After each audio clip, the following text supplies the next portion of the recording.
And I was like, I know what I created is irresistible. I know it has so much value. This opportunity that I'm going to hand over to them on a silver platter, they'd be stupid not to take it. And I hope I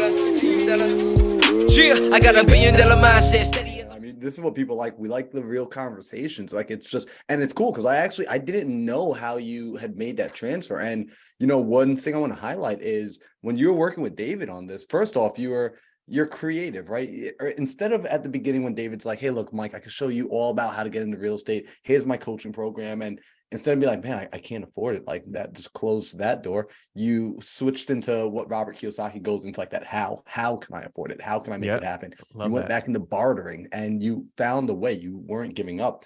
And then as you started to barter and you started to bring this other skill that seemed somewhat irrelevant, maybe at first glance, you were able to bring the skill in here. I like that. If people notice, you served David, right? You came in and you focused on just serving him, helping him grow his business, pouring into him. And by nature of just pouring in and blowing that up, other opportunities started to come. Because I think sometimes we feel like we have to go out and serve every little person, and we're spreading ourselves so thin instead of picking a focal point and just pouring into that person, elevating them and their business. And it allowed you to actually elevate your own business. Opportunity came from you elevating another person. Yeah. Do you find that?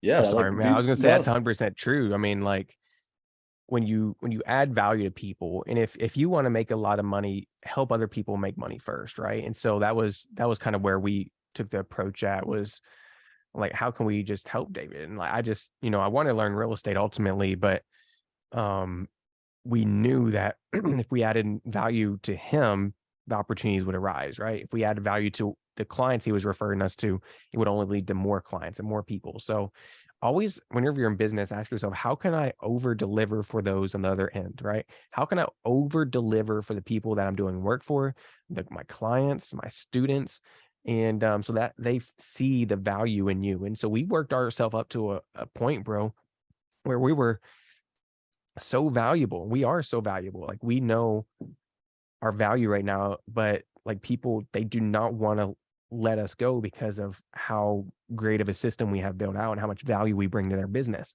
And so I think right now, if you're listening to this, we're kind of like in uncertain times. Everybody's like, what's the market's going to do? What's the world going to do? I think if you focus on creating value and you focus on being a genuine person who, can help, I think you'll be fine. Now, I'm not saying that you should just help everybody for free. I'm not saying that. I'm saying if you can create a business in a way where people can't let go of what you're doing, they have to have you, I think you'll be all right. I think you'll weather the storms.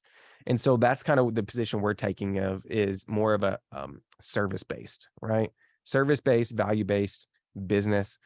And I think that would be some good advice for anybody that's listening right now and you have a business and you're unsure about what the future holds, right? It's just like, let's find a few people and add as much valuable as possible to them. I got $1 billion mindset steady.